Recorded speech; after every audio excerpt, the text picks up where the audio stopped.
ಒಂದು ಸಾವು, ಒಂದು ಹಳ್ಳಿ, 300ಕ್ಕೂ ಹೆಚ್ಚು ಅರಣ್ಯ ಇಲಾಖೆಯ ಸಿಬ್ಬಂದಿ ಮತ್ತು ಕಾಡಿನೊಳಗೆ ಇಳಿದಿರುವ ನಮ್ಮ ಕರ್ನಾಟಕದ ಅತ್ಯಂತ ತರಬೇತಿ ಪಡೆದ ಆನೆಗಳ ತಂಡ. ಇದು ಸಾಮಾನ್ಯವಾದ ಕಾರ್ಯಾಚರಣೆಯಲ್ಲ. ಒಂದು ಕಡೆ ಮನುಷ್ಯರ ಜೀವ ಉಳಿಸಬೇಕಿದೆ, ಇನ್ನೊಂದು ಕಡೆ ಕಾಡಾನೆಯನ್ನು ಸಹ ಸುರಕ್ಷಿತವಾಗಿ ಹಿಡಿದು ಮತ್ತೊಂದು ದೊಡ್ಡ ಸಂಘರ್ಷವನ್ನ ತಪ್ಪಿಸಬೇಕಿದೆ. ಹಾಗಾದ್ರೆ ಈ ಕಾರ್ಯಾಚರಣೆಯಲ್ಲಿ ನಿಜವಾಗಿಯೂ ಏನಾಗ್ತಿದೆ?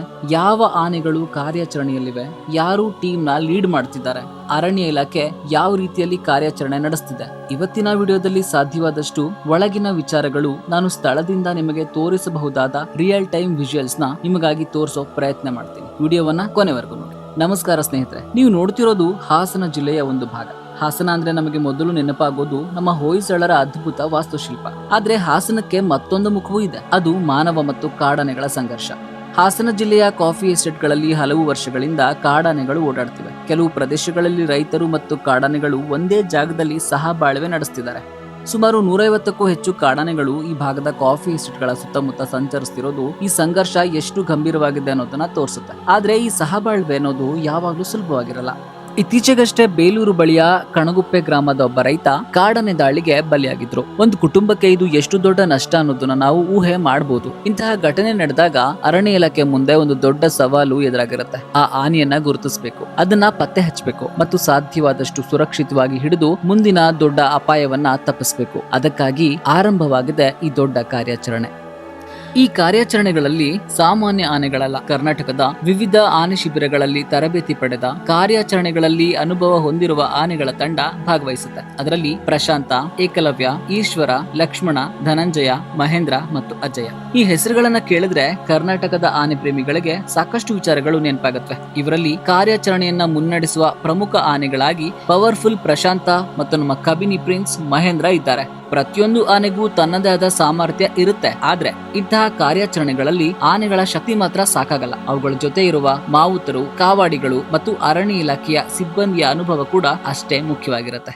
ನಾವು ಹೊರಗಿನಿಂದ ನೋಡಿದಾಗ ಒಂದು ಆನೆನ ಹಿಡಿಯೋದಕ್ಕೆ ಕೆಲವು ಆನೆಗಳು ಬಂದಿವೆ ಅಂತ ಅನಿಸುತ್ತೆ, ಆದ್ರೆ ಇದ್ರ ಹಿಂದೆ ಇರೋ ಕೆಲಸ ಎಷ್ಟು ದೊಡ್ಡದು ಅನ್ನೋದು ಸ್ಥಳಕ್ಕೆ ಬಂದಾಗ ಮಾತ್ರ ಅರ್ಥ ಆಗತ್ತೆ. 300ಕ್ಕೂ ಹೆಚ್ಚು ಅರಣ್ಯ ಇಲಾಖೆಯ ಸಿಬ್ಬಂದಿ ಈ ರೀತಿಯ ಕಾರ್ಯಾಚರಣೆಯಲ್ಲಿ ವಿವಿಧ ಹಂತಗಳಲ್ಲಿ ಕೆಲಸ ಮಾಡ್ತಿದ್ದಾರೆ.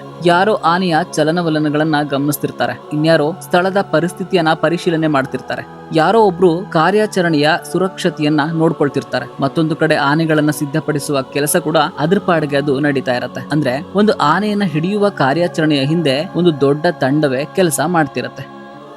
ನಾನು ಇಲ್ಲಿ ನಿಮಗೆ ಒಂದು ವಿಷಯವನ್ನ ಹಾನೆಸ್ಟ್ ಆಗಿ ಹೇಳೋದಿಕ್ಕೆ ಇಷ್ಟಪಡ್ತೀನಿ. ಇಂತಹ ಕಾರ್ಯಾಚರಣೆಗಳಲ್ಲಿ ಪ್ರತಿಯೊಂದು ಕ್ಷಣವೂ ನಮ್ಮ ಕ್ಯಾಮೆರಾ ಮುಂದೆನೆ ನಡೆಯುತ್ತೆ ಅಂತ ಹೇಳಕ್ಕಾಗಲ್ಲ. ಕೆಲವೊಮ್ಮೆ ಪರಿಸ್ಥಿತಿ ಬದಲಾಗುವಂತಹ ಸಂದರ್ಭ ಬರುತ್ತೆ, ಕೆಲವೊಮ್ಮೆ ಕಾರ್ಯಾಚರಣೆಯನ್ನು ಕೂಡ ನಿಲ್ಲಿಸಬೇಕಾಗಬಹುದು ಮತ್ತು ಕೆಲವು ಮಾಹಿತಿಯನ್ನ ಸುರಕ್ಷಣಾ ಕ್ರಮದಿಂದ ತಕ್ಷಣ ಹಂಚ್ಕೊಳ್ಳೋದಕ್ಕೆ ಸಾಧ್ಯವಾಗಲ್ಲ. ಆದ್ರೆ ನಾನು ಇಲ್ಲಿ ನೋಡ್ತಿರೋದು, ಅನುಭವಿಸ್ತಿರೋದು ಮತ್ತು ತೋರಿಸಬಹುದಾದ ವಿಜುವಲ್ಸ್ ಗಳನ್ನ ಸಾಧ್ಯವಾದಷ್ಟು ನ್ಯಾಚುರಲ್ ಆಗಿ ನಿಮಗೆ ತೋರಿಸೋದಕ್ಕೆ ಪ್ರಯತ್ನವನ್ನ ಮಾಡಿದ್ದೀನಿ. ಯಾವುದೇ ಅನ್ನೆಸೆಸರಿ ಡ್ರಾಮಾ ಇಲ್ಲ, ಏನಿದೆಯೋ ಅದನ್ನ ನಿಮ್ಗೆ ತೋರಿಸೋ ಒಂದು ಸಣ್ಣ ಪ್ರಯತ್ನ. ಆದ್ರೆ ಸ್ನೇಹಿತರೆ, ಇವತ್ತು ನಾವು ನಿರೀಕ್ಷಿಸಿದ ರೀತಿಯಲ್ಲಿ ಇಲ್ಲಿ ಕಾರ್ಯಾಚರಣೆ ನಡೀಲಿಲ್ಲ. ಕೆಲವು ಆಂತರಿಕ ಕಾರಣಗಳಿಂದ ಇವತ್ತಿನ ಕಾರ್ಯಾಚರಣೆಯನ್ನ ಸ್ಥಗಿತಗೊಳಿಸಿದ್ರು. ಆದ್ರೆ ಇದರ ಅರ್ಥ ಕಾರ್ಯಾಚರಣೆ ಮುಗಿದೋಯ್ತು ಅಂತಲ್ಲ. ಮುಂದಿನ ದಿನಗಳಲ್ಲಿ ಪರಿಸ್ಥಿತಿಗೆ ಅನುಗುಣವಾಗಿ ಮುಂದಿನ ಕ್ರಮಗಳು ನಡೀಬಹುದು. ನಾವು ಇಲ್ಲಿ ಸಾಧ್ಯವಾದಷ್ಟು ಮಾಹಿತಿಯನ್ನ ಕಲೆ ಹಾಕಿ ವಿಜುವಲ್ಸ್ ಗಳನ್ನ ನಿಮ್ಗೆ ತಲುಪಿಸೋ ಪ್ರಯತ್ನ ಮಾಡಿದೀವಿ. ಇವನು 3 ತಿಂಗಳಲ್ಲಿ 3 ಮೇಲೆ ಹಲ್ಲೆ ಮಾಡಿ ಅವರ ಸಾವಿಗೆ ಕಾರಣನಾದ. ಆದ್ರೆ ಅದೇ ಇವನು ಕೇವಲ ಒಂದೇ ಒಂದು ವರ್ಷದೊಳಗೆ ಮೈಸೂರು ದಸರಾಗೆ ಬಂದು ದಾಖಲೆಯನ್ನ ನಿರ್ಮಿಸ್ತಾನೆ. ಇವನೇ ನೋಡಿ, ಮೂಡಿಗೆರೆಯ ಜೂನಿಯರ್ ಭೈರ ಅಲಿಯಾಸ್ ನಮ್ಮ ಏಕಲವ್ಯ. ಸುಮಾರು 40 ವರ್ಷದ ಈ ಬಲಶಾಲಿ ಆನೆ ಕಾಡಾನೆ ಕಾರ್ಯಾಚರಣೆಗಳಲ್ಲೂ ತನ್ನ ಸಾಮರ್ಥ್ಯವನ್ನ ಸಾಬೀತುಪಡಿಸಿದ್ದಾನೆ. ಇಂದು ದಸರಾ ಹಾಗೂ ಅನೇಕ ಕಾಡಾನೆಗಳ ಕಾರ್ಯಾಚರಣೆಯಲ್ಲಿ ಕಾಯಂ ಸದಸ್ಯನಾಗಿರುವ ಏಕಲವ್ಯನ ಕಾರ್ಯವೈಖರಿ ನೋಡಿದ್ರೆ ಮುಂದೊಂದು ದಿನ ಲಕ್ಷಾಂತರ ಜನರ ಮುಂದೆ ತಾಯಿ ಚಾಮುಂಡೇಶ್ವರಿಯ ಅಂಬಾರಿ ಹೊರುವ ಸಾಮರ್ಥ್ಯ ಈತನಿಗಿದೆ ಅನ್ನೋದ್ರಲ್ಲಿ ಡೌಟೇ ಇಲ್ಲ. ನಮ್ಮ ಏಕಲವ್ಯನಿಗೆ ಇನ್ನಷ್ಟು ಯಶಸ್ಸು ಸಿಗ್ಲಿ. ಹಾಗೆ ನಿಮ್ಮ ಫೇವರೆಟ್ ಆನೆ ಯಾವುದು ಅಂತ ಕಮೆಂಟ್ ಬಾಕ್ಸ್ ನಲ್ಲಿ ತಿಳಿಸಿ. ಒಂದ್ ಕಡೆ ತನ್ನ ಹೊಲದಲ್ಲಿ ದುಡಿಯುತ್ತಿರೋ ರೈತ, ಇನ್ನೊಂದ್ ಕಡೆ ಕಾಡಿನಲ್ಲಿ ಬದುಕಬೇಕಾದ ಕಾಡಾನೆ. ಇಬ್ಬರಿಗೂ ಈ ನೆಲವೇ ಬದುಕು. ಆದ್ರೆ ಅವರಿಬ್ಬರ ನಡುವೆ ಸಂಘರ್ಷ ಉಂಟಾದಾಗ ಅದರ ಬೆಲೆ ಕೆಲವೊಮ್ಮೆ ಮನುಷ್ಯನ ಜೀವವಾಗಿರುತ್ತೆ, ಕೆಲವೊಮ್ಮೆ ಆನೆಯ ಜೀವವಾಗಿರುತ್ತೆ. ಆದ್ದರಿಂದ ಇಂತಹ ಕಾರ್ಯಾಚರಣೆಗಳು ಕೇವಲ ಆನೆಯನ್ನು ಹಿಡಿಯುವ ಕಾರ್ಯಾಚರಣೆ ಅಂತ ನೋಡಬಾರ್ದು. ಇದು ಮನುಷ್ಯ ಮತ್ತು ಕಾಡಾನೆಗಳ ಸಂಘರ್ಷವನ್ನ ತಡೆಯುವ ಒಂದು ಸಣ್ಣ ಪ್ರಯತ್ನ. ಮತ್ತು ಇದರಲ್ಲಿ ಕೆಲಸ ಮಾಡುವ ಪ್ರತಿಯೊಬ್ಬ ಅರಣ್ಯ ಸಿಬ್ಬಂದಿ, ಮಾವುತ, ಕಾವಾಡಿಗರು ಹಾಗೂ ಈ ಕಾರ್ಯಾಚರಣೆಯ ಹಿಂದೆ ಇರುವ ಪ್ರತಿಯೊಬ್ಬರ ಪರಿಶ್ರಮ ನಿಜಕ್ಕೂ ತುಂಬಾನೇ ದೊಡ್ಡದು. ಭೂಮಿ ಮೇಲಿನ ಈ ದೈತ್ಯ ಜೀವಿಯನ್ನ ಪಳಗಿಸೋದು ಅಷ್ಟು ಸುಲಭದ ಮಾತಲ್ಲ. ನಾವು ಹೊರಗಿನಿಂದ ನೋಡಿದಾಗ ಆನೆ ಅಂದ್ರೆ ಅದರ ಮಾವುತ, ಕಾವಾಡಿಗರು ಅಷ್ಟೇ ಅಂತ ಅನ್ಸುತ್ತೆ. ಆದ್ರೆ ಒಂದು ಆನೆಯ ಹಿಂದೆ ಅದನ್ನು ನೋಡಿಕೊಳ್ಳುವ ಒಂದು ದೊಡ್ಡ ಬಳಗವೇ ಇರುತ್ತೆ. ಪ್ರತಿದಿನ ಆನೆಗಳಿಗೆ 2 ರಿಂದ 3 ಬಾರಿ ಸ್ನಾನ ಮಾಡಿಸೋದು, ಅವುಗಳ ಆರೋಗ್ಯವನ್ನ ಕಾಪಾಡೋದು ಮತ್ತು ಹೊಟ್ಟೆ ತುಂಬಾ ಆಹಾರ ನೀಡೋದು ಇವೆಲ್ಲವೂ ದಿನನಿತ್ಯದ ದೊಡ್ಡ ಜವಾಬ್ದಾರಿ. ಒಂದು ಆನೆಯನ್ನ ಪಳಗಿಸೋದಕ್ಕಿಂತ ಅದನ್ನು ಪ್ರೀತಿಯಿಂದ ಜವಾಬ್ದಾರಿಯಿಂದ ಪಾಲನೆ ಮಾಡೋದು ಇನ್ನೂ ದೊಡ್ಡ ಕೆಲಸ. ಹಾಗಾಗಿ ನಮ್ಮ ಆನೆಗಳಿಗಾಗಿ ಹಗಲಿರುಳು ಶ್ರಮಿಸುವ ಎಲ್ಲಾ ಮಾವುತರು, ಕಾವಾಡಿಗಳು ಮತ್ತು ಆನೆಗಳ ಪಾಲಕರಿಗೆ ದೇವರು ಉತ್ತಮ ಆರೋಗ್ಯ, ದೀರ್ಘಾಯಸ್ಸು ನೀಡಿ ನಮ್ಮ ಗಜರಾಜರನ್ನ ಇನ್ನಷ್ಟು ಉತ್ತಮವಾಗಿ ನೋಡ್ಕೊಳ್ಳೋ ಶಕ್ತಿ ನೀಡ್ಲಿ ಅಂತ ನಾವೆಲ್ಲರೂ ಹಾರೈಸೋಣ. ಏನಂತೀರಾ?